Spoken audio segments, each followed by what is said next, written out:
Welcome to Real Talk with Real Taxpayers, where we stay awake in a world that wants you asleep. The hardest part isn't hearing your soul. It's knowing what to do next. In the last episode, we talked all about turning down the noise in your life. But here's the truth most people won't tell you. Awakening isn't the final step. It's the starting line. And the moment you finally hear your soul, you're all of a sudden responsible for doing something about it. So silence reveals the truth, but truth alone doesn't change your life. What you do next does. You know, the question you're left with, okay, well, I hear my soul. What do I do now? And that's what I want to talk about in this episode. Share a little bit about my journey of what happened next and what I did after I heard my soul. And also I want to give you guys the same framework that I followed. Disclosure, I'm by no means at my final destination, and my goals and visions keep evolving. And, you know, as the horizon moves, that evolves and changes. But I want to take you through what I did next, because I think it could have some value and can help some people. First off, I wanted to frame a couple things. When I went through my experience, I had a lot of aha moments or awakening moments, whatever you want to call it, where for a brief moment, I felt like I was on top of the world. I had this profound insight that I discovered or that was revealed to me that I finally understood. And for a brief amount of time, it's like, I'm a genius. I know this, the ego takes over, pride takes over, in reality, it's God that gives you all those things. But very shortly after each one of those experiences or moments that we live through, I've noticed that there's a follow-up moment where your bubble gets popped and it kind of expands. You get this big head and then pop. And all of a sudden you're brought back down to earth, brought back down to reality, and humbled really quickly that I went from thinking I knew it all and having all the answers to realizing, oh my gosh, that's so obvious to so many people. And that was just step one, step two, step three, whatever on this massive journey of growth that we go through. And I just want you to be conscientious of those big aha moments and don't get too big of a head, because those moments are amazing and relish them, but shortly after those moments, I found is always followed by that kind of bubble bursting and humbling, coming back down to earth and understanding, okay, there's a lot of work to do. We got to keep going. So, a lot of people think awakening is discovering something new or something profound, and it can be, but something that I've found over time is it's really just admitting to something that you've been avoiding. And in my own personal experience, when I went through my kind of overdose and awakening moment and all of that, I journaled a lot. And I didn't realize this until hindsight, but looking back on a lot of the things I discovered and looking back through old journals and old things I've said and wrote, it was scary how many things that I wrote and said that were almost verbatim to my awakening moments and discoveries that I experienced in that moment, that I've been saying these things for years and years and years and years, and I just never heard them, which is crazy to say, right? I've been saying them, but I didn't hear them. I didn't understand them at the time. And I think that's part of that avoidance, is a lot of times the thing that awakening brings or hearing your soul brings is the understanding that I need to confront this thing, or I need to do this thing, or I need to take on this challenging aspect of my life. And a lot of times it's the things that we've been avoiding for a long time. And that's challenging. But in life, you have to choose your heart, and not living by your soul is very hard. But also living by your soul is very hard, and you have to choose your heart. You're going to eventually, if you stay in the ego of your awakening, you're going to miss your next lesson. So let that bubble pop. It's supposed to. So what do we do now? when I came out of my experience, my overdose, I lost everything and I moved in with my parents.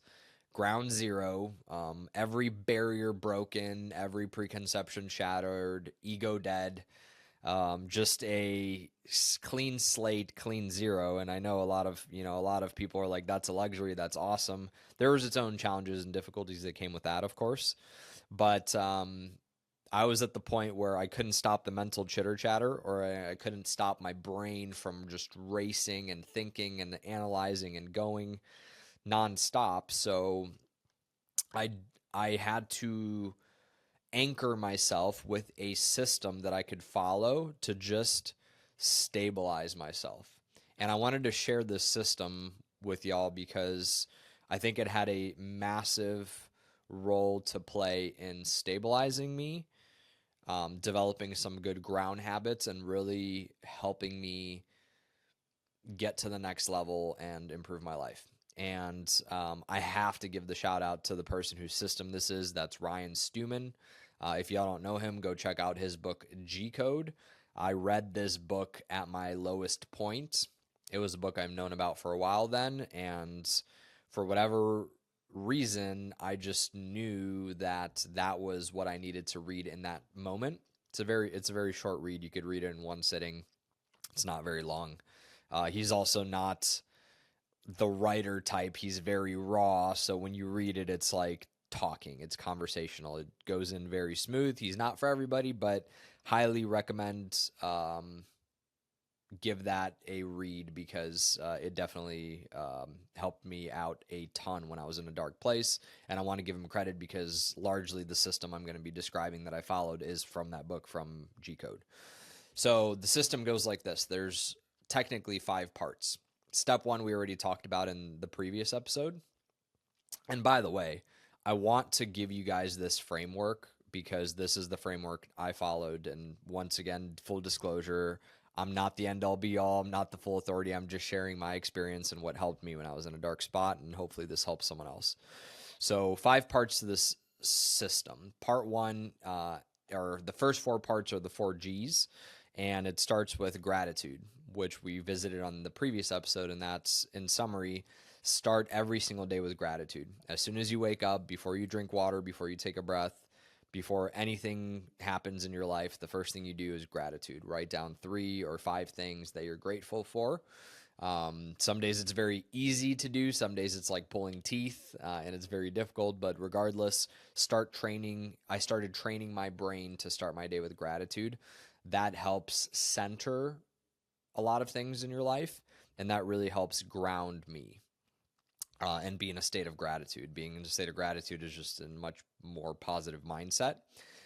2 is gains. That gain separates into physical exercise and nutrition. So every day focusing on whatever health plan you're following, whatever exercise or regime you're following, did you do it? Did you stick to that? And whatever diet or nutrition program or protocol you're on, did you stick to that? 3 is group, and that is every day being intentional, spending intentional time every day with a person or a group of people that is going to, in one way, shape, or form, help you, benefit you. It's just being intentional with spending time with someone either you can benefit or they can benefit you in a way of, growing, furthering your life in whatever way, shape, or form. And the key is just being intentional with who you spend that time with. And is that person bettering your life or worsening your life? So group. And 4 is growth. And growth is, did you secure a win in your day? Now, that win doesn't have to be literally winning like a sports game or winning something. That win could be getting a sale in your business. That win could be removing that next layer of friction between you and whatever that positive habit you're trying to add into your life. For example, one of my wins today is that I'm 11 for 11 on my little fitness challenge from now till New Year. So it could be as simple as that, consistency. And the win in that for me is it was a lot easier to do it today than day 1, day 2, day 3, or even day 4. So I take that as a big win. Whatever that win is for you. And those 4 G's are assigned 1 point each. And it's very simple. You measure your day before you go to bed every single day with how many G's did you get? Are you 4 out of 4? Are you 3 out of 4, 2 out of 4, 1 out of 4? And the most important part about this system is consistency. The thing Ryan teaches is to have a streak going. And as soon as your streak breaks, you start over at day 1. And how long can you hold that? And there's some folks that are around him that literally 4,000 something streak is insane. I think the longest streak without faltering or forgetting to log that I've had was 300, something days, which is pretty good. But there, definitely restarted my streak multiple times. But that's very important, because if you don't follow that religiously and that habitually, then we tend to fall into the trap of, oh, I'll just do it tomorrow. And then all of a sudden, none of it gets done. So this really only works if it's done consistently every day. And then the 5th part of that is meditation. Meditation, whether that's 3 minutes, 5 minutes, whatever that is, meditation is the thing that trains the focus muscle. And the focus muscle is the piece of us that I really think allows us to dive into flow state. I think the focus muscle is the thing that allows us to operate within whatever the activity we're doing without self-judgment, without fear, without self-doubt, without any limitations that we put on ourselves or society puts on us, and without distractions, without our brain jumping across different subjects. The focus muscle is the thing that's undertrained for sure, and that was one of the hardest things for me to develop, because society as we know it loves to put on the noise. It's in our phones, it's online, it's distractions, it's the videos, the doom scrolling. There's a lot. Everyone is fighting for our attention spans, and our attention spans are at an absolute all-time low. So spending every day intentionally training that focus muscle really helps. If any of y'all are curious about my exact methods for that, please drop a comment, reach out. I'd happy to dive in deeper on that, but we don't have time to go exactly into the meditation practice on this episode. The last thing I want to mention about this book, G Code, is the visualization exercise inside of that book most literally changed my life.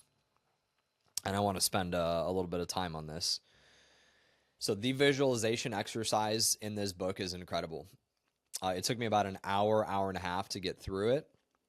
And it's a fairly simple exercise. It has it had me visualize the type of person that I wanted to be years from then. And I've seen similar exercises in so many different things throughout my life and even through work things, but just something about the specific questions Ryan asked, the specific ways he described it and framed it was written so well that it allowed me to really dive into that exercise. And I spent a lot of time just really visualizing me in the future. The future version of me, the best version of me, the potential that my soul can grow into. And I'm talking down to every tiny little detail. What I looked like, my physique, where I lived, what my life looked like, to the point of who were the people that were standing next to me? What did they look like? What feeling did I feel from them when I was standing next to them? How did they look at me? How did they make me feel? What did they think about me? How did I make them feel? Just all of these, and I'm just rattling off a couple points, but it goes incredibly in depth on all of these little details and nuances, and that exercise is super powerful, because the key to growing our soul, right? We remove the noise, we hear our soul. Our soul is telling us we want to do this thing that's uncomfortable and grow, right? Because we're growing through this uncomfortable state. The only way that we're going to grow into that uncomfortable thing and into that uncomfortable thing is by changing who we are, right? At a certain point, we have to change who we are to become the person that deserves the thing, the life, whatever it is that we want. And that change state happens a lot easier when we are clear with what we want. So that visualization exercise, it didn't give me the answers on like, what is my calling, or what is this, or my dream job, or like, it didn't give me those nuances or insights, but it allowed me to see me as the best version of who I can be, and the relationships around me and all of this. And I'm not there yet. I'm definitely in progress working there, but through these years, I notice more and more glimpses and pieces of the puzzle of that best version of me starting to come into my life. And that's very encouraging, because subconsciously at all times, my soul has this blueprint or this imprint or image of the best version of me that I can grow into. And what that really helps with is different things that come into my life. It's easier to tell, is this a distraction from the best version of me, or is this something that's going to help me on my journey to becoming the best version of me? So if you haven't read it, highly recommend read it, do that exercise. It'll help your soul visualize the best version of you and help you step into that. And even if it doesn't give you the full picture of everything, that next 5% might be exactly what you need. And what we just talked about in summary, the identity, the clarity, the focus, the gratitude, the fitness, all of those connections working together, that's really what makes flow state work for you. Flow state is what happens when your soul is steering and your ego stops interrupting. So in this last episode, we talked about silence, and today we talked about what comes next. Truth is, the awakening is not the destination, it's just the beginning. Step 1 is hearing your soul. Step 2 is building the life, or building the habits that build the life that matches your soul. Step 2 is building a life that matches what you heard. And in a future episode, we're going to go deeper into rebuilding. Because hearing the soul is one thing, rewiring your identity to match that, that's where the real work happens. So turning down the noise was step 1. Hearing your soul was step 2. But becoming the person your soul's calling you to become, that's the real journey. And that's where we're heading to next. Because clarity without action is just another form of noise. Today I gave you the tools that helped me rebuild after my ego died. So take the message you heard in the silence and go act on it today. See y'all in the next episode. Now go live awake. And if this shook something inside of you, share it with someone still sleepwalking.